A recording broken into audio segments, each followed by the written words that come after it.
The film starts with Nick and Angie sitting in their vehicle, parked outside Nick's home.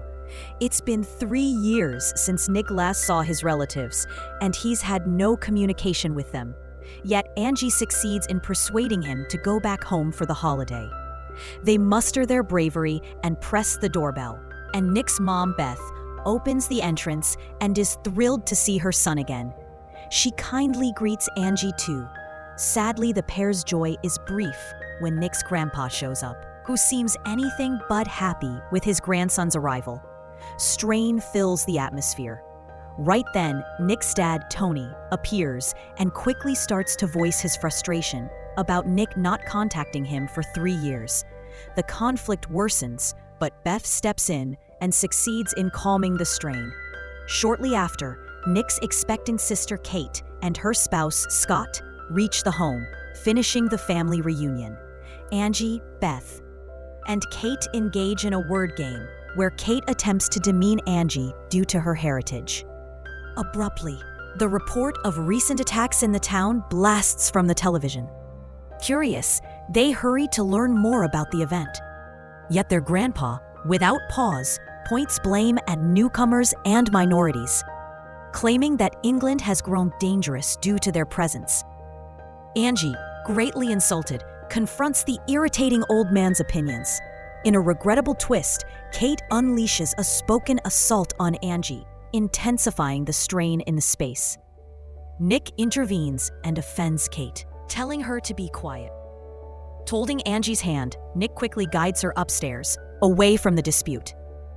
Beth, full of regret, approaches Nick to say sorry, but he reassures her that she's not the issue. Understanding that visiting his prejudiced family was an error, Nick intends to depart with Angie the following morning. The pair chooses to rest in different rooms due to the traditional home.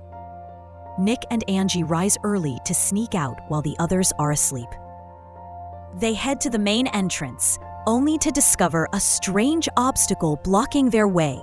Nick examines it carefully, even trying to smash it with an axe, but his attempts prove useless. Then, they focus on the windows, only to find that they too are sealed, locking them inside the home. The rest have also gathered by now, and they attempt to find an answer. Tony assembles everyone in the family room, where a strange message appears on the TV screen. The message firmly orders them to stay inside, waiting for more directions. Tony thinks this is a government urgent alert, which suggests something serious is occurring outside the doors. They desperately try to access the internet and phone network, only to find both down.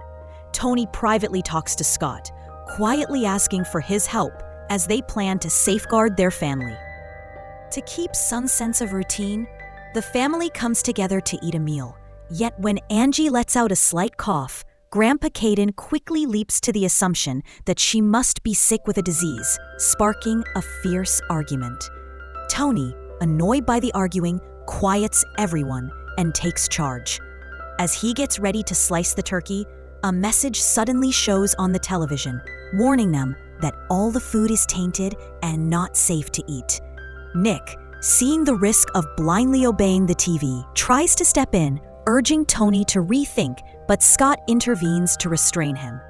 After the dispute, they all huddle in the family room. The television screen now displays another command. It tells them to be careful and use bleach to clean themselves of toxins. Naturally, the whole family is made to obey the order by Tony.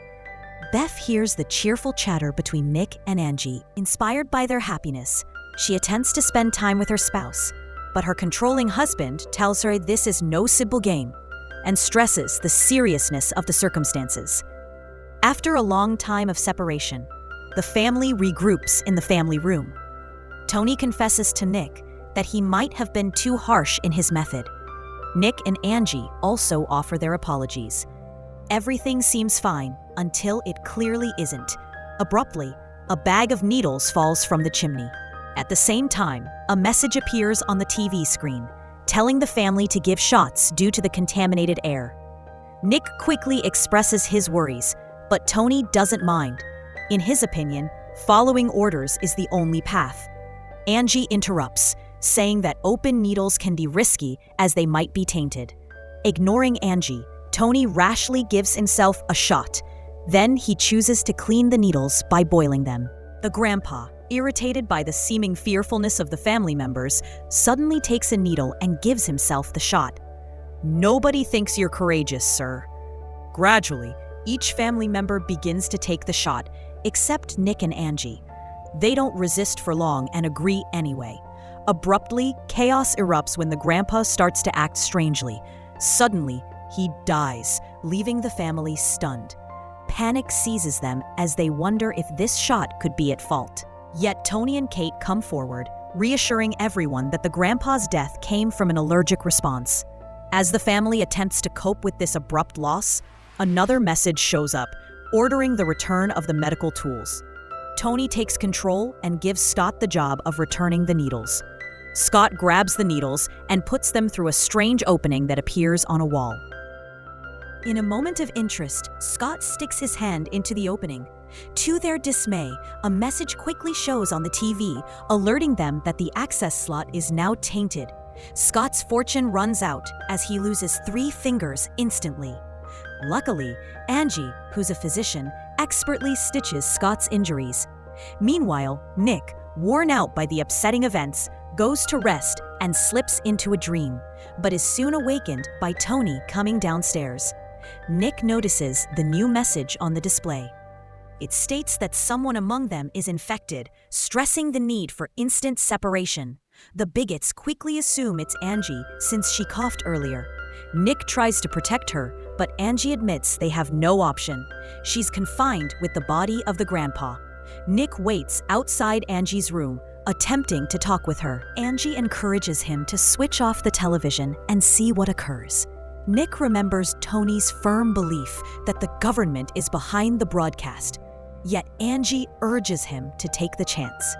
Nick chooses to try it and goes downstairs, where he meets Kate heading to the restroom.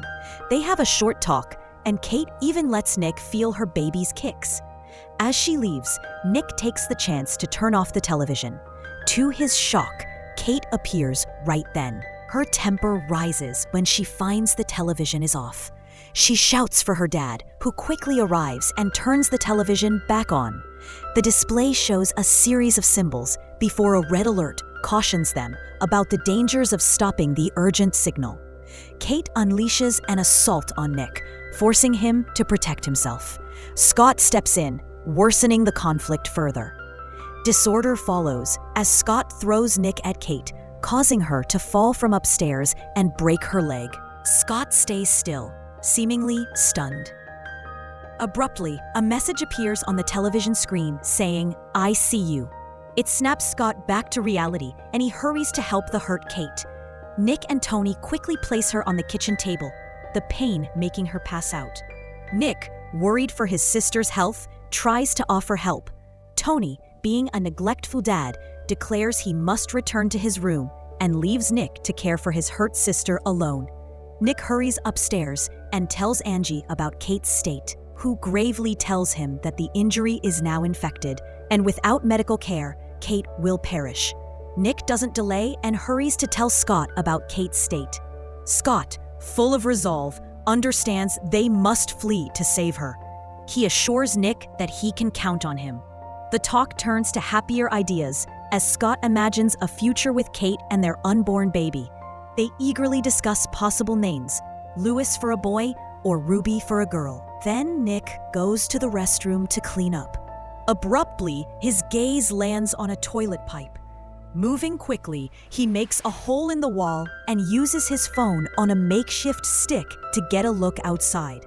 Meanwhile, a loud sound wakes Scott from his sleep, and he sees a warning flashing on the TV screen, signaling an ongoing escape. Tony shows up, ordering Scott to join him. Driven by anger, Scott first refuses, but Tony cleverly persuades him, and Scott clearly agrees. In the restroom, Nick sees a strange sight. It appears a group of snake-like cables is attacking his phone. Abruptly, Tony and Scott appear, attacking Nick and holding him back. Nick attempts to show Tony the video, but he ignores his plea. He breaks Nick's phone and makes Scott check the TV for any messages. To their shock, Scott finds an instruction ordering the retrieval of information from the hidden agent. Tony quickly figures out the secret meaning, understanding what needs to be done. Without delay, he turns his cruel focus to his own son, putting him through terrible pain, but his act is stopped by Beth's cries. Tony and Scott hurry downstairs, only to find Kate's dead body. Tony, lacking regret, coldly states that deaths are a sad reality of conflict. Beth, fed up, lashes out and gives a deserved slap across his face. Collecting herself, she quickly moves to free Nick, ensuring his safety. Then, overcome by her sorrow, Beth locks herself in the restroom. Later, Angie discovers a small TV in her room, and to her shock, the screen shows the creepy message, "I see you." Curiously, she opens the television, only to find a black, pulsing heart inside. Abruptly, a notice appears, warning her that the security has been broken. Strange, black smoke comes out from the pipes in the walls, and a sharp alarm wakes Nick up. A message tells all survivors to go back to the ground floor. Determined to save Angie, Nick and Scott leap into action while Tony remains frozen. Scott searches the kitchen and locates the keys, giving them to Nick, who quickly unlocks Angie's room. Sadly, their efforts are too late for Beth. Hiding in the family room, the remaining survivors block themselves inside. Angie informs Nick about the mysterious messages shown on the television. Just as strain grows, the TV suddenly begins sending messages, suggesting the existence of a holy being. Tony, the conceited fool, brutally starts to attack Nick instead.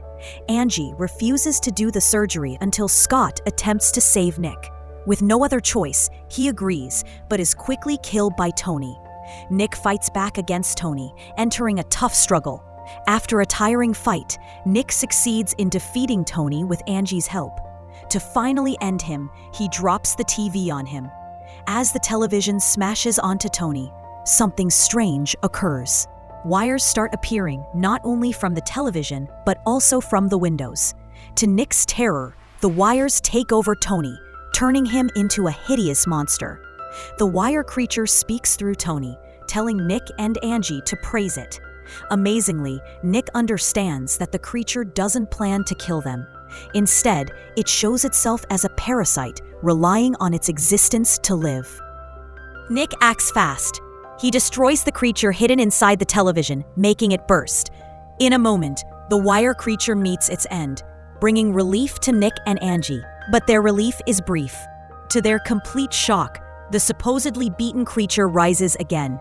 It ruthlessly kills Nick and Angie. Then the creature places a small television before Kate's dead body. The wires melt Kate's flesh, reducing her to just a skeleton. Amid this terrifying scene we see a glimpse of the baby, seemingly untouched by the disorder. Abruptly, the television comes to life, showing two creepy messages, "Hello, Ruby," and "Praise me." The film ends with a terrifying view of the neighborhood. These monsters have taken over every home, leaving no one safe from their evil grasp.